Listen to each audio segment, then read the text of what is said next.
ਜੀ ਸੱਜਣੋ, ਅਸੀਂ ਪੰਜਾਬੀ ਕੁਛ ਹੀਰੋਜ਼ ਨੂੰ ਤਾਂ ਯਾਦ ਰੱਖਿਆ ਹੋਇਆ ਤੇ ਕੁਛ ਹੀਰੋਜ਼ ਸਾਡੇ ਅਜਿਹੇ ਨੇ ਜਿਹੜੇ ਅਸੀਂ ਭੁੱਲ ਚੁੱਕੇ ਹਾਂ।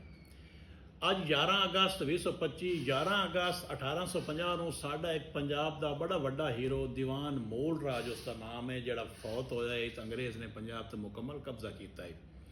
ਦੀਵਾਨ ਮੂਲ ਰਾਜ ਬੇਟਾ ਹੈ ਜੀ ਦੀਵਾਨ ਸਾਵਣ ਮੱਲ ਦਾ। ਦੀਵਾਨ ਸਾਵਣ ਮੱਲ ਮੁਲਤਾਨ ਦਾ ਗਵਰਨਰ ਹੈ। 29 ਸਤੰਬਰ 1844 ਨੂੰ ਉਸ ਨੂੰ ਕਤਲ ਕਰ ਦਿੱਤਾ ਗਿਆ ਤੇ ਮੂਲ ਰਾਜ ਫਿਰ ਉਸ ਤੋਂ ਬਾਅਦ ਗਵਰਨਰ ਬਣਿਆ।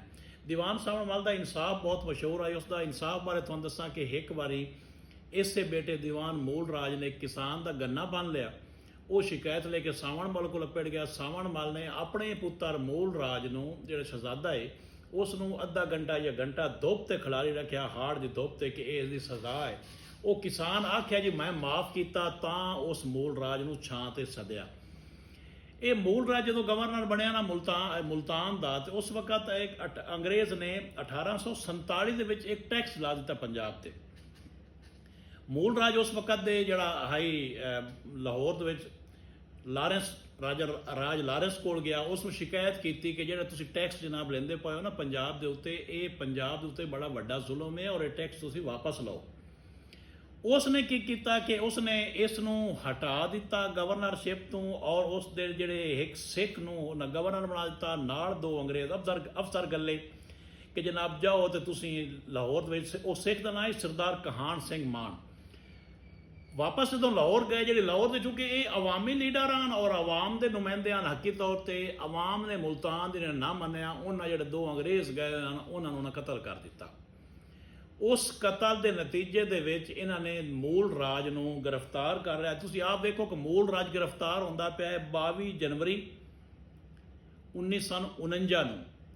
22 ਜਨਵਰੀ 1949 ਨੂੰ। ਤੇ ਪੰਜਾਬ ਤੇ ਜਿਹੜਾ ਮੁਕੰਮਲ ਕਬਜ਼ਾ ਅੰਗਰੇਜ਼ ਦਾ ਹੋਇਆ ਹੈ ਉਹ 29 ਮਾਰਚ ਨੂੰ ਹੋਇਆ ਹੈ, ਔਰ ਇਸ ਦੇ ਵਿੱਚ 11 ਅਗਸਤ ਨੂੰ ਉਹਨੂੰ ਕਿਤੇ ਲਈ ਜਾਂਦੇ ਹਨ ਤਾਂ ਉਹਨਾਂ ਕਿ ਜਨਾਬ ਇਨ ਪੇਚਸ ਲੱਗੇ ਹੋਏ ਹਨ ਤੇ ਬਹੁਤ ਤਬੀਅਤ ਖਰਾਬ ਆ ਤੇ ਉਹ ਮਰ ਗਏ। ਇਹ ਕਹਾਣੀ ਬੜੀ ਲੰਮੀ ਹੈ, ਇਹ ਤਾਂ ਕਿਸੇ ਵੇਲੇ ਫਿਰ ਕਰ ਸਕਦਾ।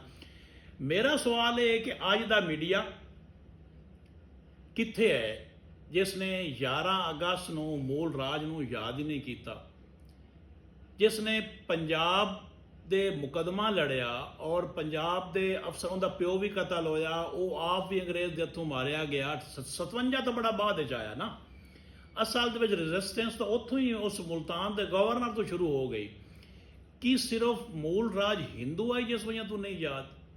ਔਰ ਇਹ ਮੈਂ ਤੁਹਾਨੂੰ ਇੱਕ ਹੋਰ ਵੀ ਦੱਸ ਦੇਵਾਂ ਕਿ ਇਸ ਮੂਲ ਰਾਜ ਦੀ ਉਸ ਤੇ ਜਦੋਂ ਇਸ ਨੂੰ ਆਪਣੇ ਆਪ ਨੂੰ ਕਿਲਾ ਬੰਦ ਕਰ ਲਿਆ ਤਾਂ ਉਸ ਵਕਤ ਸਿੱਖ, ਮੁਸਲਮਾਨ ਤੇ ਹਿੰਦੂ ਤਰੇ ਇਕੱਠੇ ਹੋ ਕੇ ਲੜੇ ਪੂਰੇ। ਔਰ ਉਹ ਜਿਹੜਾ ਨਵਾਬ ਬਾਵਲਪੁਰੇ ਔਰ ਟਿਵਾਣੇ ਨੇ, ਇਹਨਾਂ ਸਾਰੇ ਅੰਗਰੇਜ਼ ਦਾ ਸਾਥ ਦਿੱਤਾ, ਜਿਹਨਾਂ ਇਕੱਠੇ ਹੋ ਕੇ ਤਿੰਨ ਪਾਸੋਂ ਮੁਲਤਾਨ 'ਤੇ ਹਮਲਾ ਕੀਤਾ, ਤਾਂ ਉਹਨਾਂ ਆਵਾਮ ਨੂੰ ਸ਼ਿਕਸਤ ਦੇ ਕੇ ਤੇ ਮੂਲ ਰਾਜ ਨੂੰ ਗ੍ਰਿਫਤਾਰ ਕੀਤਾ।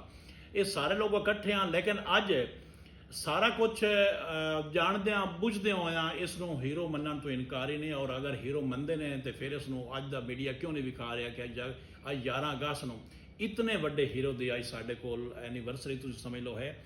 ਇਸ ਦਾ ਜਵਾਬ ਤੁਸੀਂ ਕਮੈਂਟ ਵਿੱਚ ਦਿਓ। ਬਹੁਤ ਸ਼ੁਕਰੀਆ ਜੀ।